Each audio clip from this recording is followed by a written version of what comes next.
Let's connect with Matt Orton, Chief Market Strategist, Raymond James Investment Management. Good to have you on board. Lots of talking points, but let's get in first up a take as to how you're looking at the overall inflation print, what the expectation could be, and how do you believe that will really alter or determine the Fed's rate action? Hi, good morning. Great to see you. And the inflation print coming tomorrow, later on today for all of you, is certainly important in context for the overall market.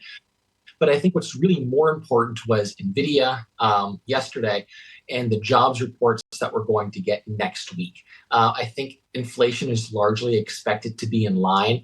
And I think one of the key conclusions that we got from Jackson Hole last week was that the Fed is really focusing now on its dual mandates. So I think inflation, unless we get a really big surprise tomorrow, which is not my expectation, I really think that the market is going to be squarely focused on whether or not we see deterioration with respect to the jobs picture next week.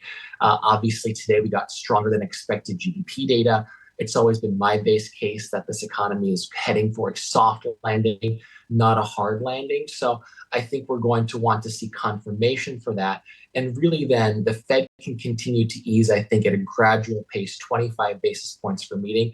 And that I think is very constructive for the overall setup. And almost like what you were saying about the Indian market, even though the US market continues to push towards all-time highs as well, what's really important is that there's better breadth. We're finally seeing increased market breadth translate into increased price breadth. And despite some of the heavyweight names being down in today's session, the overall market still held up okay, and a lot of stocks did well. So when I talk to our clients, there's a lot of opportunities beneath the surface that you can feel good about continuing to put money to work in. And so that's exciting to me. I guess the next trigger is going to be the September rate cut, which the markets and everyone seems to have factored in, or at least that's the assumption after Jackson Hole. But in the run-up to that, do you sense volatility in the markets? So do you think it's pretty much par for the course? What's only unknown is the quantum of it.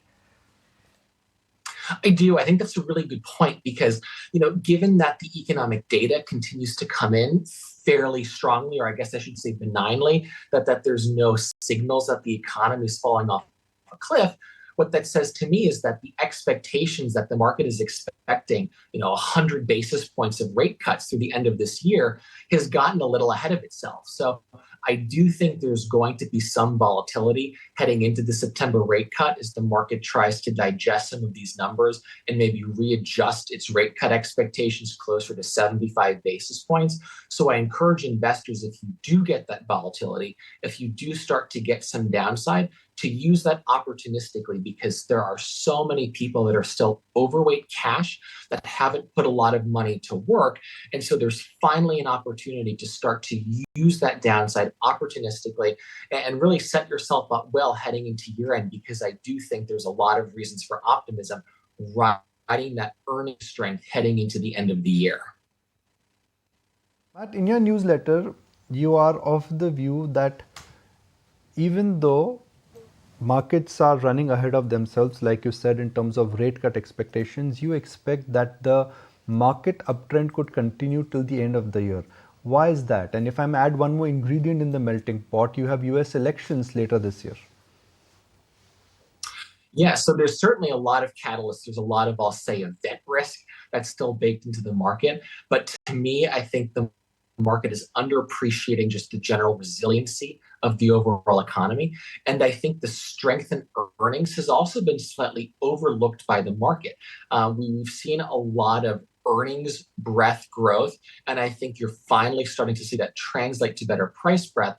But there's a lot of parts of this market, call it parts of industrials, parts of the artificial intelligence trade that are more tangential, that are more essential to building out to finally realize the monetization that we need to see. So building proper plant and equipment, your electrical equipment companies that are providing cooling services to data centers, building out the grid and utilities, since we don't have enough power to actually power all of the data centers around the country. There's a lot of room for earnings expansion over the next quarter or so. And I think that can propel the market into the end of the year. And even with the election backdrop, markets tend to rally post-elections whenever you look at this historically speaking. But I think overall, the context of likely a divided Congress is also constructive for the market overall. So while there might be some headline risk with respect to which party wins the presidency, it's highly unlikely that we're going to see a change from divided government at the congressional level.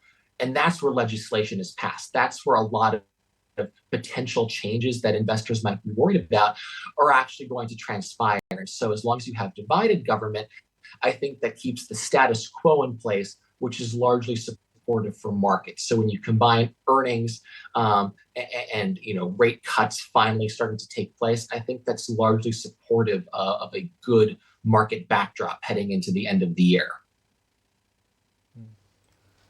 If you have to bet on one asset class for next 3 years and only one asset class, it could be across categories, which is bonds, Bitcoin, gold, emerging market equities, even US stocks.